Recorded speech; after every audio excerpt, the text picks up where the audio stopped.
নমস্কার, আমি মৌসুমি রান্নাঘরে সবাইকে স্বাগত।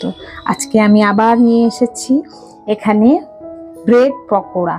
এটা আমি এখানে বানাবো, সেই জন্য প্রথমে আমি স্লাইস 6 পিস পাউরুটি এটাকে আমি টুকরো টুকরো করে কেটে নিয়েছি একটু আলু, একটা আলু, বড় আলু সেদ্ধ করে খোসা ছাড়িয়ে সেদ্ধ করে রেখেছি। নিয়েছি 2টো ডিম, এখানে নিয়েছি টমেটো কুচোনো, পেঁয়াজ কুচোনো আর কাঁচা লঙ্কা কুচোনো। আর এখানে আমি নিয়েছি চাট মশলা, লবণ আর লাল লঙ্কার গুঁড়ো, আর নিয়েছি গরম মশলার গুঁড়ো, নিয়েছি সাদা তেল আর একটু জল দেব, আর নিয়েছি ধনে পাতা কুচোনো।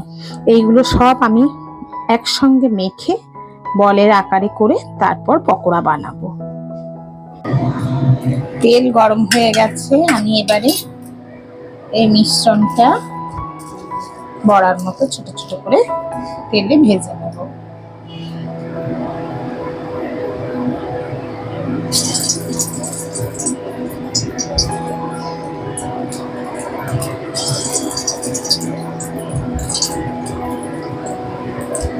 গরম গরম চা কিংবা কফির সাথে কিন্তু দারুণ লাগবে খেতে।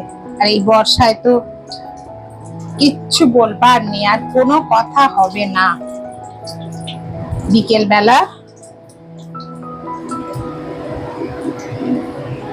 চা কফির সাথে এই পকোড়া, মনে হবে বৃষ্টি যেন না থামে, আরো হোক।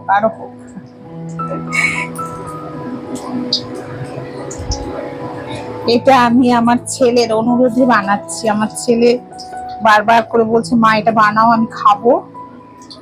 ও খুব খেতে ভালোবাসে পকোড়া।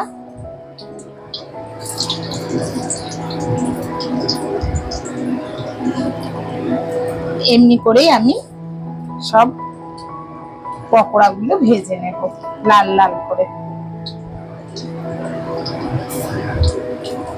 পাউরুটি দিয়ে কিন্তু অনেক কিছু বানানো যায়, অনেক সুন্দর সুন্দর রেসিপি হয়, এত সুন্দর মিষ্টি বানানো যায় যে দেখলে মনেই হবে না যে ওটা পাউরুটি দিয়ে বানানো। খুব সুন্দর, খেতেও ভালো লাগে।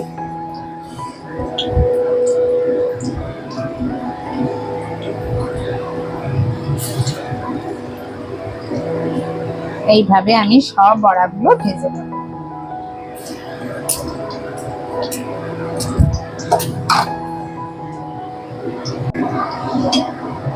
দেখুন, এই পকোড়াগুলো আমি ভেজে রেখেছি, আবার কড়াইতে কিছু দিয়েছি ভাজার জন্য। এর সাথে সসের সাথে খেতে দারুণ লাগবে। চা কিংবা কফির সাথে এই পকোড়া বিকেলটা একেবারে জমে যাবে। এইভাবে আপনারাও করবেন, পুজোতে একদিন করে খান, খুব ভালো লাগবে। আমার হয়ে গেল আজকে ব্রেড পকোড়া। আপনারা প্রত্যেকে অবশ্যই অবশ্যই বানাবেন। আসি তাহলে, নমস্কার।